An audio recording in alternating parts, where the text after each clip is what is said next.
Naasahang tuloy-tuloy na ang pagbabalik ni Camille Claren para sa Gilas Pilipinas Women's Team matapos niyang muling makapaglaro sa FIBA 3x3 Women's Series Manila Stop itong nakaraang linggo. Yan ang report ni TV Jamaica Bayaka.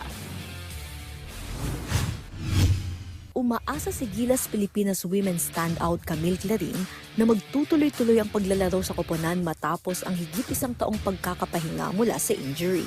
Nakabalik sa aksyon ng dating UAAP standout 3x3 basketball matapos ang ilang buwan ng rehabilitasyon, bagay na itinuturing niyang malaking hakbang sa kanyang pagbawi. Matatanda ang nagtamo si Claren ng right knee injury habang kaharap ng Gilas Women ang Australia sa FIBA 3x3 Asia Cup 2025 sa Singapore. Nagpakitang Gilas si Claren sa home court game sa FIBA 3x3 Women's Series Manila Stop kung saan nakaharap ng koponan ng Germany at USA. Bagamat nabigo sa mga larong ito, umaasa si Claren na maipagpapatuloy ang kanyang malusog na paglalaro habang muling tumutulong sa kampanya ng Gilas Women. It's good. I think it's only my fourth game back completely on the court, so it's really just about getting games in. There's still a lot of rust, so hopefully just the more games I play, the better I can get a feel of the game with the team. It's always nice to play back home on Manila soil. There's so many people supporting, whether we're abroad or we're here.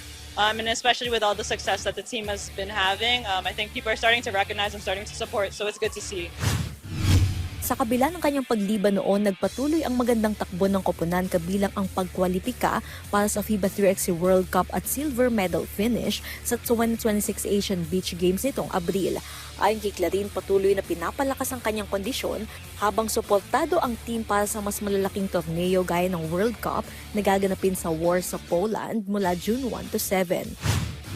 Just the physicality. I mean, 3x3 is the most physical kind of basketball game. So just being able to handle that contact the whole game and making sure my knee is stable the whole time, which it has been. I think the goal is just to get prepared and get well situated with the whole team. We have a big pool, so we're not sure yet who will play in the World Cup, but I think that competing against each other and bringing the best out, so hopefully we have the best result in podium.